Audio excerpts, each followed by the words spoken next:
It's official, Singaporeans sure do love their ice cream.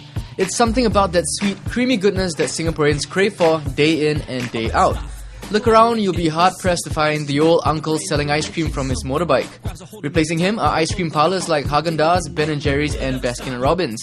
And over the past 6 years, Singaporeans' taste buds are getting more sophisticated, with more of us wanting premium quality ice cream.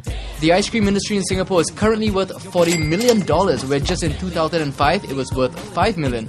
Projected retail sales for ice cream in 2010 alone will attain $153 million in sales. And with a 32% value share in 2009, Unilever Singapore, who is the home of brands like Walls, Cornetto and Ben & Jerry's, are maintaining its lead in the pack of ice cream manufacturers here. But what do the smaller local ice cream startups make of the growing trend? Razer TV attended the inaugural I Love Ice Cream Bash, an event which celebrated the smaller local ice cream startups trying to make an impression on taste buds right here in Singapore. Okay, so I'm going to get your thoughts on the growth of the ice cream industry in Singapore. What do you think? Scoops have been around for about 15 years, and I've seen quite a lot of different trends in Singapore, I say, yeah. And there's a period of time when there's a bubble tea trend. That's when ice cream is going quite well. And now it's going up again.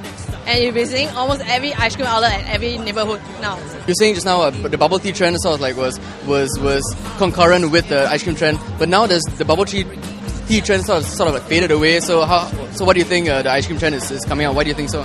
Actually, bubble tea trend is fading now, but ice cream trend is always there. Ice cream is always a dessert that everyone will want. Yeah. Do you think the weather in Singapore has to do with it? No, not really. Yeah. Because in rainy days, people will still go for ice cream as well. Ice cream is happiness in a cup. Right? It's sweet, it's nice, and it allows the maker to be very creative in what they're making. Well, people like to gather together over something sweet. Do you think the weather has anything to do with it? Oh yeah, definitely. Well, there's more and more homemade ice cream popping up, and I think in Singapore it's so hot all the time, so people just love ice cream. And yeah, I don't see it being a fad or anything.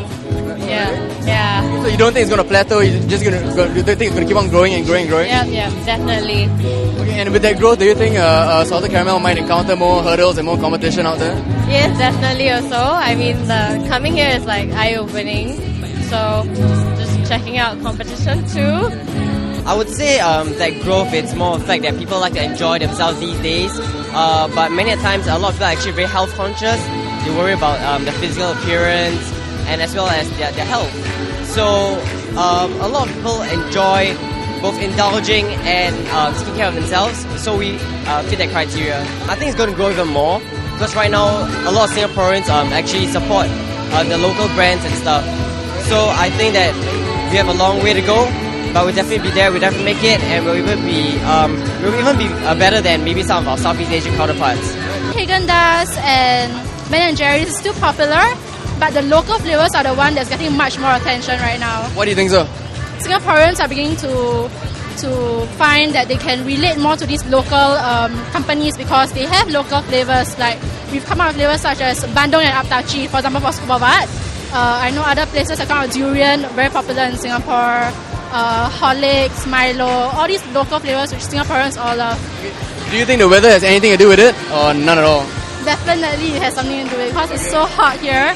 So we definitely need to cool ourselves down with ice cream and gelato. And with all the competition from the big brands out there, how do these new kids on the block stand out from the rest? Well, they inject some local flavors to their menu. Find out what they are in the next part.